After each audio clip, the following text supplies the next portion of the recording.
Washington में India US counter terrorism joint working group की 17वीं बैठक हुई। इस बैठक में भारत और अमेरिका ने एक संयुक्त बयान जारी कर पाकिस्तान से कहा कि वह त्वरित कार्रवाई कर यह सुनिश्चित करे कि उसकी धरती से आतंकी गतिविधियों को अंजाम न दिया जाए। बयान में यह भी कहा गया है कि आतंकी हमलों के साजिशकर्ताओं को कानून के कटघरे में खड़ा किया जाए, जिसमें मुंबई का 26/11 और पठानकोट हमले शामिल हैं। पाकिस्तान की जेल में कैद भारतीय नागरिक कुलभूषण जाधव के मामले पर पाकिस्तानी विदेश मंत्रालय के प्रवक्ता ने कहा कि हम भारतीय दबाव में कुलभूषण जाधव के मामले में अपना कानून नहीं बदलेंगे। भारत को पाकिस्तान की अदालतों के साथ सहयोग करना होगा। जम्मू कश्मीर के कुपवाड़ा जिले में गुरुवार को सुरक्षा बलों को बड़ी कामयाबी हाथ लगी है। सुरक्षा बलों के एक संयुक्त अभियान में आतंकवादियों को पकड़ा गया है। इन आतंकवादियों से एक AK-47 राइफल, एक AK magazine, 2 grenade, 30 AK rounds और 7 लाख रुपये नकद बरामद किए गए हैं। भारत देश में कोरोना की रफ्तार बेकाबू हो चुकी है। पिछले 24 घंटे में भारत में कोरोना के 96,000 से ज्यादा नए मामले सामने आ चुके हैं। इसके साथ ही कोरोना मामलों का कुल आंकड़ा 45 लाख के पार चला गया है। वायरस के चलते 76,000 से ज्यादा लोगों की मौत हो चुकी है। भारत में अब तक करीब 9.4 लाख कोरोना केस एक्टिव हैं। वहीं 35.3 लाख लोग इस वायरस से ठीक हो चुके हैं। बंगाल बीजेपी के अध्यक्ष दिलीप घोष ने एक तो कोरोना महामारी के दौरान भीड़ जुटाकर रैली की, ऊपर से बेबुनियाद टिप्पणी भी कर डाली। दरअसल हुगली में एक रैली में समर्थकों को संबोधित करते हुए दिलीप घोष ने कहा कि दीदी के भाई यहां भीड़ देखकर बीमार महसूस कर रहे हैं, कोरोना के डर से नहीं बल्कि बीजेपी के डर से। कोरोना खत्म हो गया है, दीदी बेकार में लॉकडाउन कर रही हैं ताकि बीजेपी बैठकें और रैलियां ना कर सके। कोरोना वायरस संकट के बीच अब दिल्ली समेत अन्य शहरों में हालात पटरी पर लाने की कोशिश की जा रही है। बीते दिनों इसी कड़ी में मेट्रो की शुरुआत की गई है। अब आज से दिल्ली मेट्रो की मैजेंटा और ग्रे लाइन भी शुरू हो गई है। दिल्ली मेट्रो की ओर से जानकारी दी गई है कि दिल्ली NCR के लोग लगातार गाइडलाइंस का पालन कर रहे हैं।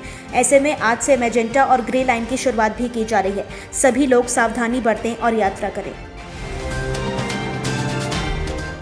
मध्य प्रदेश के इंदौर महिला थाना पुलिस ने ईवा वेलफेयर सोसाइटी के साथ संयुक्त कार्रवाई करते हुए एक बच्चा बेचने वाले गिरोह का पर्दाफाश किया है। पुलिस ने मौके से एक महिला और एक पुरुष को गिरफ्तार किया। ये गिरोह 10 दिन की एक बच्ची को 1,20,000 रुपये की कीमत में बेचने की फिराक में था, लेकिन समय रहते पूरे मामले का पर्दाफाश हो गया। छत्तीसगढ़ में कोरोना मरीज 6.6% की दर से बढ़ रहे हैं। यह वृद्धि पड़ोसी राज्यों ही नहीं बल्कि देश के अन्य कई राज्यों से ज्यादा है। इतनी गंभीर स्थिति होने के बाद भी प्रदेश में एम्स से कोरोना जांच रिपोर्ट 13 दिनों में आ रही है। एक्टिव केस के मामले में भी छत्तीसगढ़ ने कई राज्यों को पछाड़ दिया है। रायपुर में गुरुवार को 865 समेत प्रदेश में कोरोना के 2,748 नए केस मिले हैं। IPS शलभ सिन्हा भी पॉजिटिव पाए गए हैं। आयकर विभाग के प्रिंसिपल डायरेक्टर आलोक जौहरी की रायपुर में निजी अस्पताल में मृत्यु हो गई। कोरोना पॉजिटिव आने के बाद उन्हें 25 अगस्त को भर्ती किया गया था। मंत्रालय के 50 अफसर कर्मचारी भी संक्रमित मिले हैं। बीते 24 घंटे में कोरोना से 16 लोगों की मौत हुई है, जिसमें 5 रायपुर के लोग शामिल हैं। इन्हें मिलाकर प्रदेश में अब तक कोरोना से 489 लोग दम तोड़ चुके हैं। महाराष्ट्र सरकार और फिल्म एक्ट्रेस कंगना रनौत की लड़ाई में अब JCCJ प्रमुख अमित जोगी भी कूद पड़े हैं। अमित जोगी ने ट्वीट कर बाबरी मस्जिद और कंगना के मुंबई स्थित ऑफिस को तोड़ने सहित अन्य तस्वीरें शेयर की है। साथ ही उन्होंने लिखा, खूब लड़ी मर्दानी, मनाली वाली रानी। कंगना ने उसे रीट्वीट कर नाइस मीम लिखा है। खुद को जियो कंपनी का मालिक मुकेश अंबानी बताकर बिलासपुर जिले के नगर सैनिक से 65 लाख रुपये ऑनलाइन ठग लिए गए। खास बात यह है कि करीब सप्ताह भर से बिलासपुर की पुलिस साइबर क्राइम रोकने और अन्य लोगों को इनके प्रति जागरूक करने का अभियान चला रही है। ठगों ने नगर सैनिक को पहले लकी ड्रॉ में 25 लाख रुपये देने का वादा किया। कभी रजिस्ट्रेशन तो कभी GST के नाम पर ठग रुपये मांगते रहे। बाद में ठगों ने मूलधन सहित और 2 करोड़ रुपए वापस करने का झांसा दिया। अब पीड़ित की शिकायत पर सिटी कोतवाली पुलिस ने धोखाधड़ी का मामला दर्ज कर जांच शुरू कर दी है। नवरात्रि का पर्व 17 अक्टूबर से शुरू होगा। गणेश उत्सव की तरह नवरात्रि में भी कहीं नुकसान न उठाना पड़े, इसलिए मूर्तिकारों ने मूर्तियां बनाने का काम अधूरा छोड़ दिया है। अब इंतजार प्रशासन की गाइडलाइन का है ताकि उसी अनुरूप मूर्तियां तैयार की जा सके। दुर्गा उत्सव समितियां भी मांग कर रही हैं कि गाइडलाइन जल्द से जल्द जारी की जाए ताकि उसी हिसाब से तैयारियां की जा सके। कंगना रनौत ने अपना दफ्तर मणिकर्णिका फिल्म्स तोड़े जाने के एक दिन बाद नया दावा किया। कंगना ने एक ट्वीट का जवाब देते हुए कहा कि बीएमसी ने 2018 में एक नोटिस उनके डीबी ब्रिज स्थित फ्लैट के लिए भेजा था, न कि पाली हिल स्थित बंगले के लिए, जिसका अवैध हिस्सा बीएमसी ने बुधवार को ढहा दिया। कंगना ने कहा कि यह मसला पूरी बिल्डिंग का था और इसे बिल्डर को सुलझाना चाहिए था। यह इमारत शरद परिवार से ताल्लुक़ रखती है। हमने यह फ्लैट उनके पार्टनर से खरीदा था, तो इसके लिए वो जवाबदेह हैं, मैं नहीं।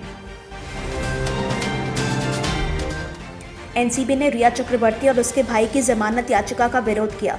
एनसीबी ने कहा कि यह बात सही है कि इस केस में जितनी ड्रग्स जब्त की गई है उसकी मात्रा कम है, मगर फिर भी इस ड्रग्स की कीमत 1,85,200 रुपये है। एनसीबी ने यह भी कहा कि रिया से पूछताछ के दौरान सुशांत को ड्रग्स मुहैया करवाने की बात रिया ने कबूल की है। हालांकि रिया ने अपनी जमानत याचिका में कहा है कि ऐसा करने के लिए उन पर दबाव बनाया गया था। रिया चक्रवर्ती और उनके भाई की जमानत याचिका पर आज फैसला आने वाला है। आईपीएल के पहले सीजन की चैंपियन राजस्थान रॉयल्स ने बेहद दिलचस्प तरीके से अपनी नई जर्सी लॉन्च की। टीम के खिलाड़ी ट्रेनिंग सेशन के बाद दुबई के बीच पर गए थे। उन्हें भी नहीं पता था कि टीम जर्सी लॉन्च करने वाली है। उसी समय मशहूर Spanish sky diver Dani Roman आसमान में स्टंट करते दिखाई दिए। उनके साथ राजस्थान रॉयल्स के नाम का एक बैग था। वे बैग लेकर जमीन पर उतरे और खिलाड़ियों को बैग दिया।